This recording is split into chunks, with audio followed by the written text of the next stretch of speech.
But the Srimad Bhagavatam is in another league. It is considered to be the most advanced poetry in the world, even by those who have studied all the Western playwrights like Shakespeare and have looked at all various kinds of literature. So there's a way that we need to popularize Srimad Bhagavatam all over the world. At least this was Prabhupada's idea, that scholars would come to know the glories of the Srimad Bhagavatam and the culture from which it came. Srila Bhaktisiddhanta Saraswati Thakur said that if all the other books in the world were destroyed, but still the Srimad Bhagavatam remains, there would be no loss to the world. And I've experienced this myself every year in Kartik for the last 18 years. I've gone to Govardhan Hill and stayed for the Kartik month. And there we set up a reading circle where we read 5 hours a day, sometimes 7, just from Srimad Bhagavatam.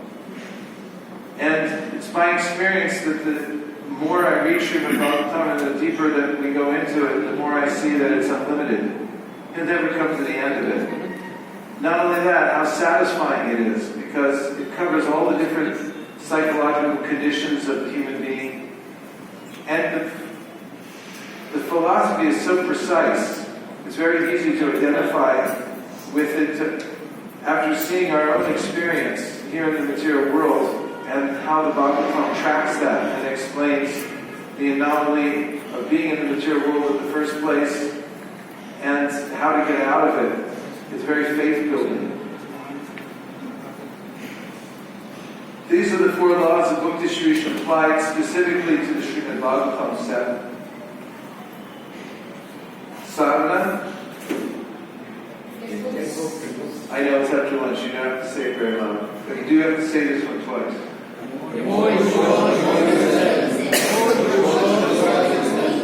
And you must organize.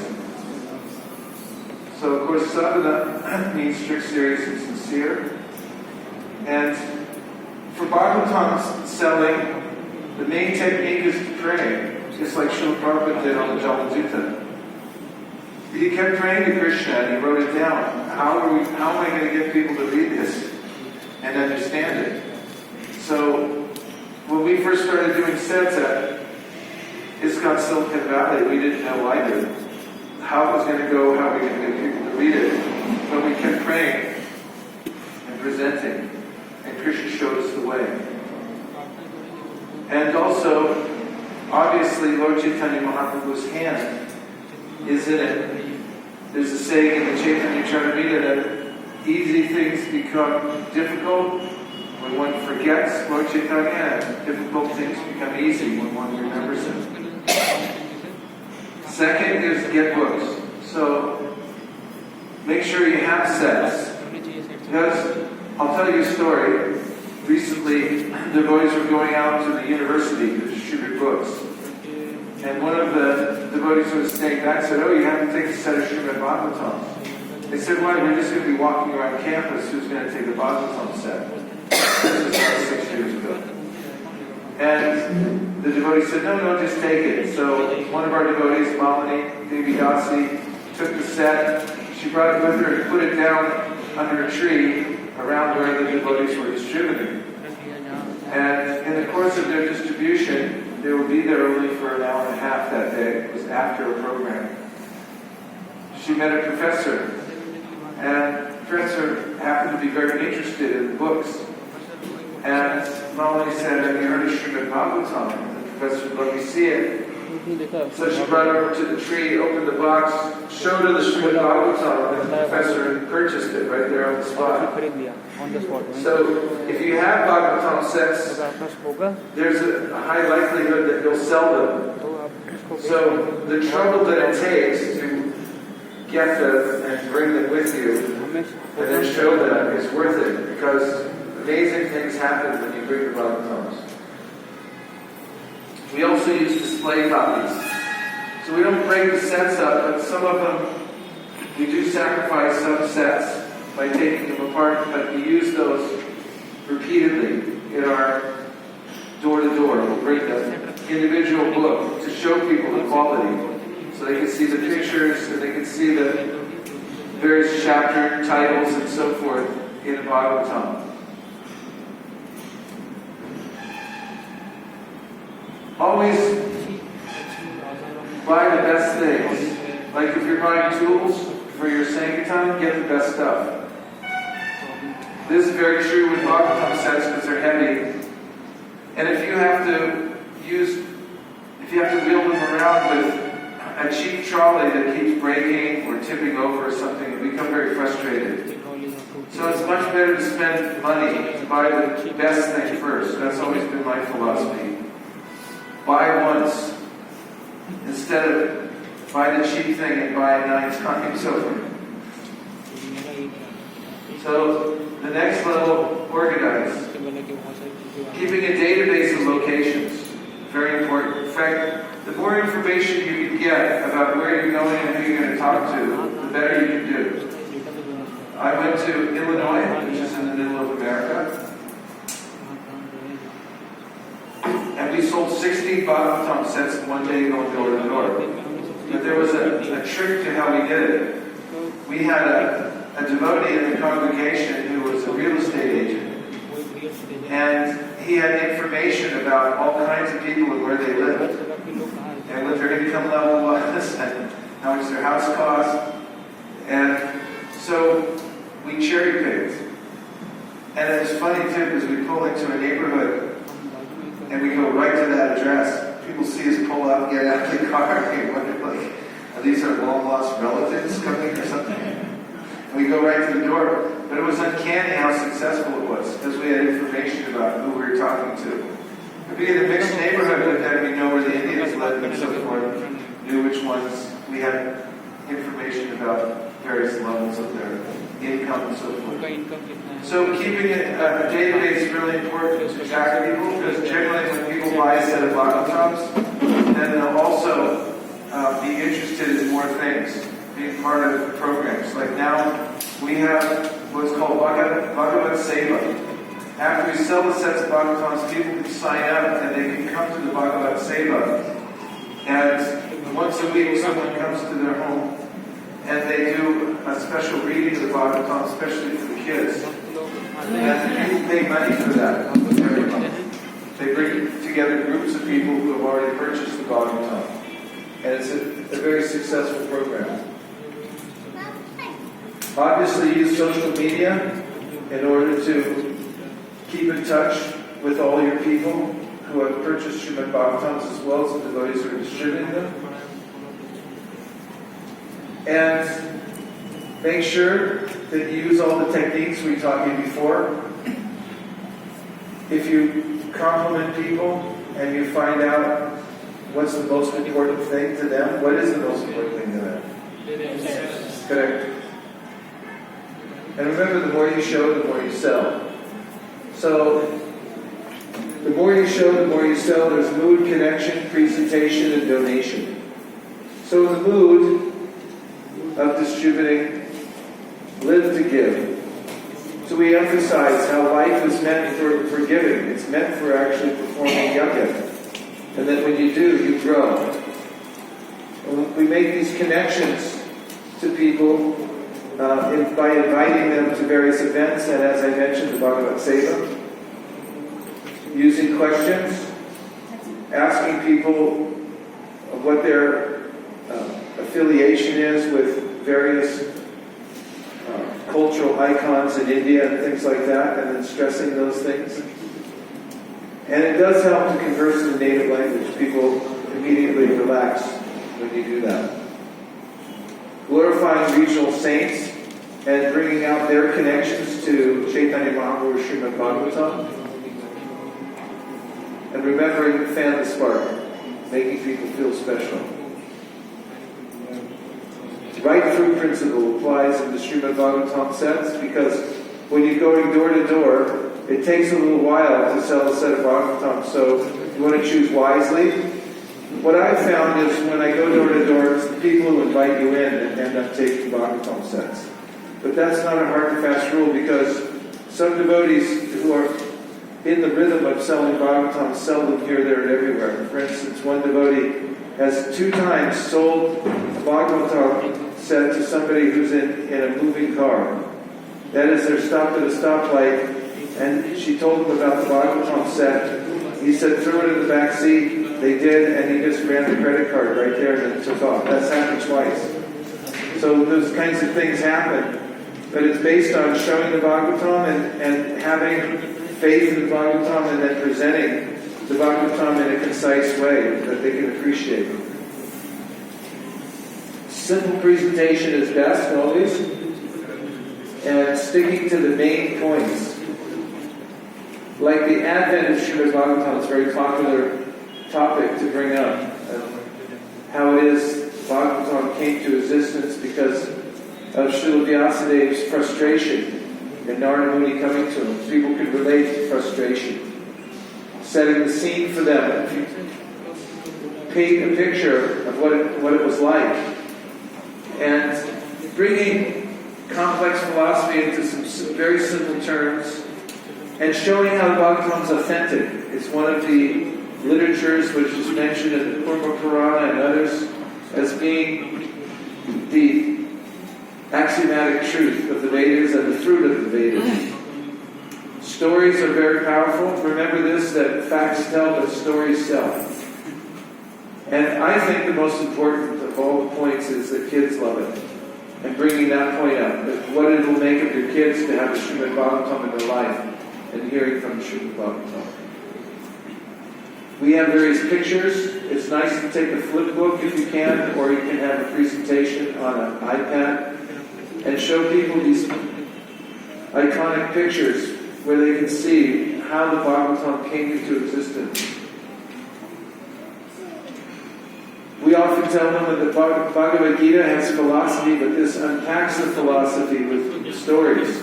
They're very easy to understand.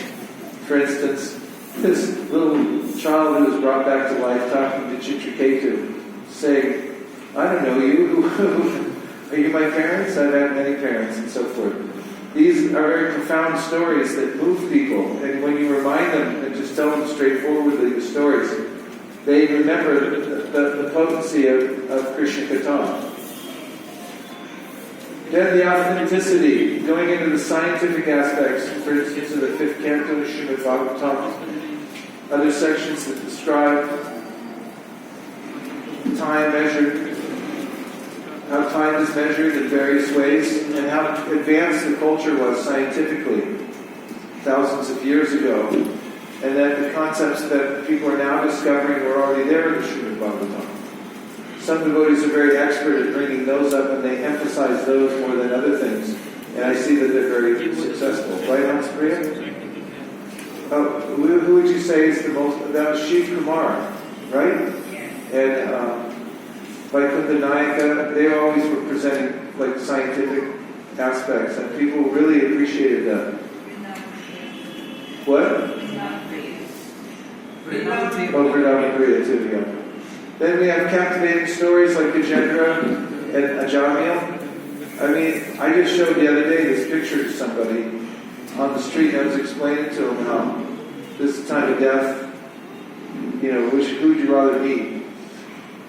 And he was a man from Nepal, actually. He really appreciated that. And kids love it. Kids, you love the Bhagavatam? You love the Bhagavatam? Here, give him the mic.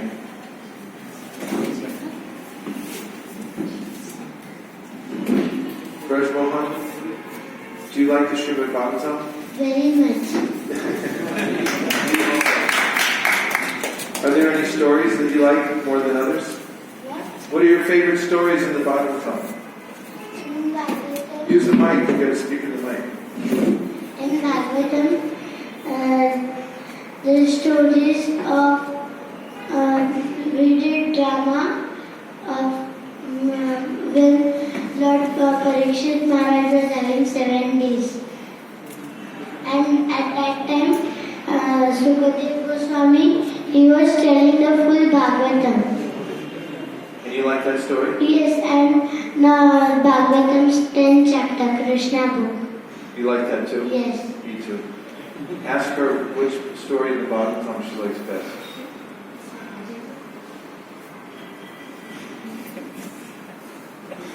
Raji Kosa. It's okay. You can vouch. Does she like Bhagavatam? Let's ask her mom. Yes, Prabhuji, she likes a lot and she loves all the story, and recently that Gajetra story. The first time when I told this story, she asked me to repeat it 10 times again and again and again and again. And whatever stories I used to tell, she told me to repeat it again and again and again. Now see, if you went into somebody's house and you told them that, that's the kind of thing that would make somebody want to buy a Bhagavatam set. From the mouth of babes. I mean, the fact is that when people see that kids are attracted to these things, and they realize that there's value in this, there's culture, there's spiritual knowledge and so forth, bringing the kids with you and having them express, how she wanted to hear the story 10 times and things like that. That's what we mean by facts tell, but stories sell. So, kids do love the Bhagavatam, and if you give them exposure to it, you can tell people that they'll actually gain some of the values that you're looking for that are so much being lost these days. So lay a strong foundation. As we point this out to parents, that in order to lay a strong foundation for the life of their kids, they have to hear Bhagavatam.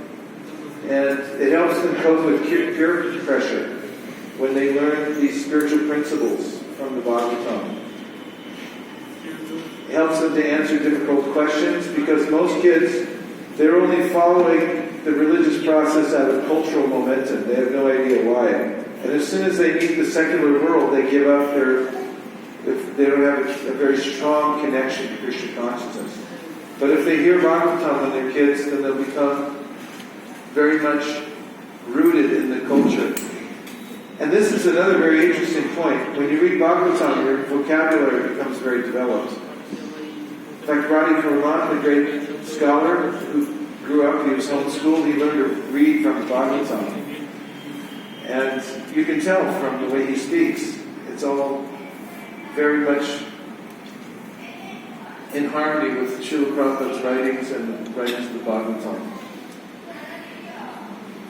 There he is. He grew up on Bhagavatam. And so this is something that the devotees showed to people when they're going door to door. That here's an example from their life. And this is, do you know Radhika Raman? Yes. He was a great writer when he was, like 10 years old. He won national awards for writing. And then, he was writing for BTG for many years. I think he graduated college when he was 14. Got his PhD by the time he was 18 or something like that. Now he's the head of one of the religious departments at the University of Utah. And he's a stellar devotee. And he's humble, he's smart, and his presentations, we have him come to ISB every year to give a seminar. And he was homeschooled, and he actually learned to read on the Bhagavatam. So we show this to people, to parents, and they'll say, I want my kid to be like Radhika Raman. Well, buy the Bhagavatam. And the whole family can come together and read Bhagavatam together at night, or whenever it's appropriate. Then the donation, of course, we ask for the donations, and we also emphasize, you'll have to emphasize this again and again, it comes in a set. No, we don't break the sets. It's Krishna's body, we don't take it apart.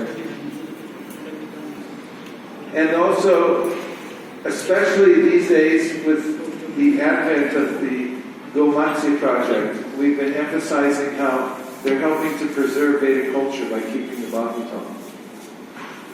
It's a spiritual investment. I mean, nowadays we point out to people that they spend hundreds of dollars for video games and all kinds of other junk, but they don't really get anything out of it. In fact, it's degrading. But if they buy a Bhagavatam, it's an investment that will last eternally. And we also mentioned that they're normally such and such a price, but today only we're making a special offer. We take credit cards. That's very important for that amount of money, which for us is $250. They can also pay in installments. Good to have that set up. And then at the end, we do, when they buy it, we do an installation of the Bhagavatam. So a lot of devotees do it immediately, right after they bought the Bhagavatam. They put it on their place where it's going to be, and then we have puja paraphernalia we carry with us, and we do a puja right there in the house. We ask them to invite their friends if they're nearby.